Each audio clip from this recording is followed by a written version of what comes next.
our huge video today, I'm just going to go over the basics of cold email. So subject lines, call to actions, offers, PS lines, and then a little bonus at the end that can just help your deliverability. So I guess we'll just get straight into it. So for subject lines, the things that you do and don't want to do is you don't want to tell them your offer or try to sell anything on the subject line. You want to keep it super simple. So no like call to actions as a subject line, no offers as a subject line. You just want to make it as vague as possible. And pretty much just like if you could sum up the whole email in two super vague words, then that's probably a good subject line. So build interest, ask a question, use first name is a good way to build interest, and personalization. Lowercase the first letter just to make it more like casual. And keep it vague, keep it simple, so you can throw together some of these keywords. And say you're doing an email about, I can improve your sales by this amount by improving your website. I might just go like, one thing first name, or like little, maybe not little tip, but like little thing first name. Look at this first name, inquiry first name, something like that. I pretty much always use first name. It just helps for personalization, and also in the first line you say, hey, first name. So yeah, I mean, just keep these simple. It's really not too difficult. You can copy some of these, and if you want, you can drop a comment. I can send you a doc of like 50 different subject lines I've been using. So feel free to do that. Then next, call to actions. Do not send your calendar link in the first email. Do not send any links, no trackers, only HTML in the first email when you're doing cold email. So if you're emailing back and forth and then they want to book in, you can send them your calendar link, but not as the first email. Please don't do this. It'll just destroy your campaign, destroy your deliverability. What you want to do, again, just be clear and concise, be simple, relevant, low commitment as possible, and then ask a question so that it prompts a reply, and it makes them easy to know what they should say to you.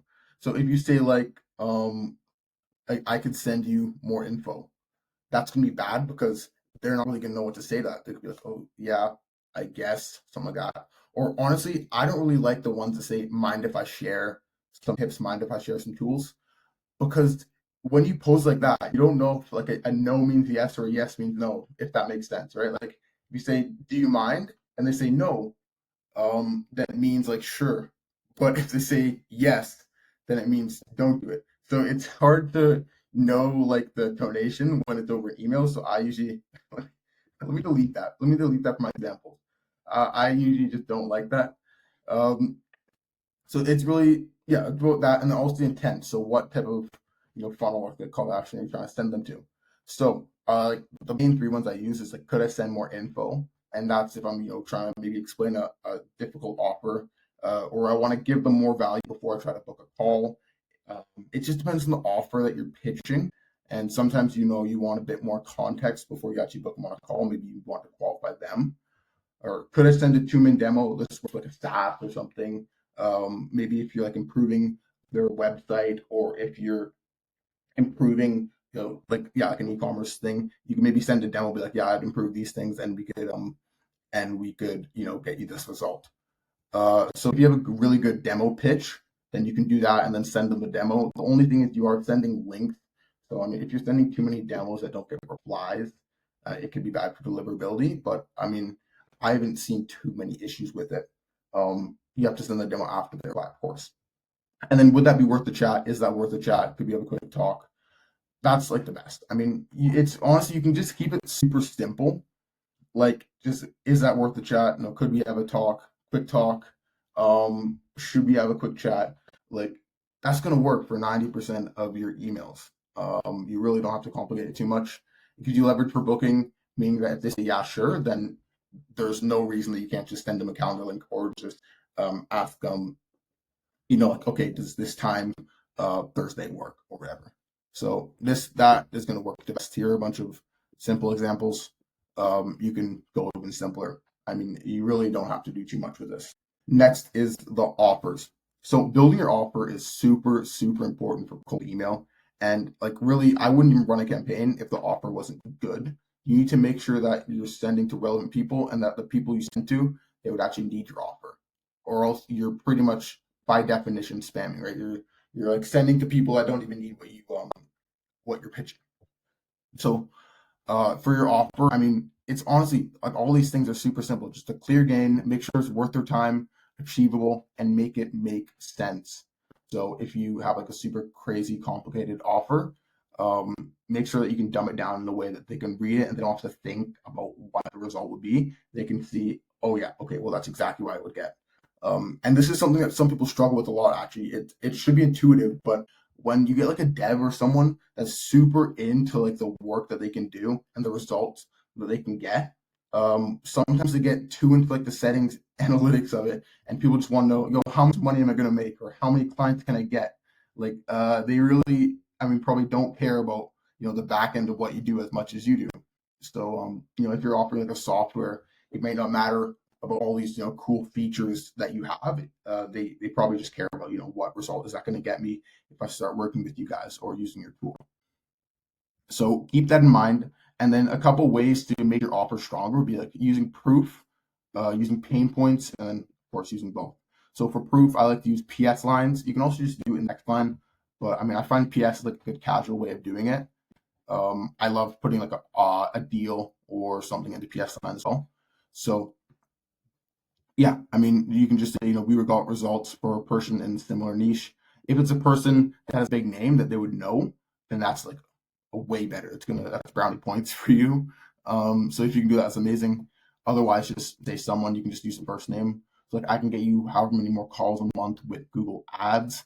We helped Derek at XYZ HVAC get 10 calls last month using our system. And then they can also see that, okay, well, 3 to 5 calls a month might be a conservative estimate. And that's going to be like, oh yeah, well we can maybe get 10 calls with you guys because we think we're better than Derek. Maybe, I mean, I don't know. You try testing a competitor tag, like if you can use play enrichment, that might work. I don't know. Yeah, I mean, same thing with this one. And then using pain points, just you have a problem, I can solve. I can get you results by solving problem. So, yeah, with this, don't go too salesy. Like honestly, I wouldn't even use this. Um, I would probably go more, especially if this is a first line. Like this wouldn't be too bad if it's like a second line, but if this is a first line and they can see it in their inbox before they click on the email, then they're going to note sales right away. But what I like to do is I'll ask a question as if I'm a customer. So something like, what are the quality of your leads, right? And then they may be thinking, oh, well, this could be a potential client for us. Let's click it. Let's see what they're saying. And then you say, I can get you more leads, more be I don't know, qualified leads. And then your CTA, and more, but might be 10 more qualified leads, maybe a month. Okay, 10 leads a month, 20 leads a month. I don't know. That could work. So that's kind of like I guess that's more of like a first line, but it's also a bit of a pain point. Um, just in like asking the question, and it's like it's kind of solving the pain point. Maybe not bringing it up too much, but they might have bad quality leads, and you can solve that for them. Or maybe you can just make it better. So yeah, it's a I mean, you might not want to call it a pain point, but it's in the similar realm where you are solving the pain point. It's just you're not bringing it up as deliberately or as directly. And sometimes it's also good for their ego. Like I really don't like it. I've had some people reach out to me and be like, I see you're struggling with your process. I'm like, I'm not struggling. What are you talking about? Like I'll get like I get angry. I don't even reply to them, but like I don't like if you reach out to someone, you don't want to be dissing their business, especially if you don't even know anything about them. And then use both. I mean, what more do I have to say? Pain point, offer, and then build and proof your offer.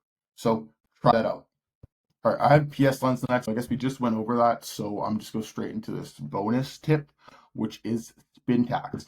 So this is a super easy way to increase your deliverability, and really all you do is look, and instantly you can do this. I assume you can do it in like Smart Lead, ManyReach, like a bunch of the other sending platforms. But you just put some sort of text in the curly brackets. So you could do like hey, and then you could also do hi. You could also do hello. I think I already have that up at the top, but I use this in like literally every single one of the emails I send. I always have like a hey, hi, hello. And then, a bunch of different ways you can use this for different parts of your email. It's pretty simple to grasp. You can also do it with sentences. So if that were a chat, would you be able to have a chat worth talking? And you could have a question mark at the end. They just added a feature where like even your subject line, and I like using it here. So I'll just put subject line. You could do like um you could have like variables in your spin text now, which is a bit complicated, but like first name, if you could do first name look, and then you could also just do first name, right? And then you could be like, I have this for you. Um, and then how that would work is it would split test first name, I have this for you, and first name look, I have this for you. So I mean that's kind of complicated. I don't even know if you really need to do all that, but there's definitely a lot you can do, and it increases your deliverability because it makes your emails, it adds variety to your emails. So you're not just sending the same copy paste email to every person, and it makes it look more regular and more like a real person. So yeah, I mean those are just a couple tips, some basics to cold email.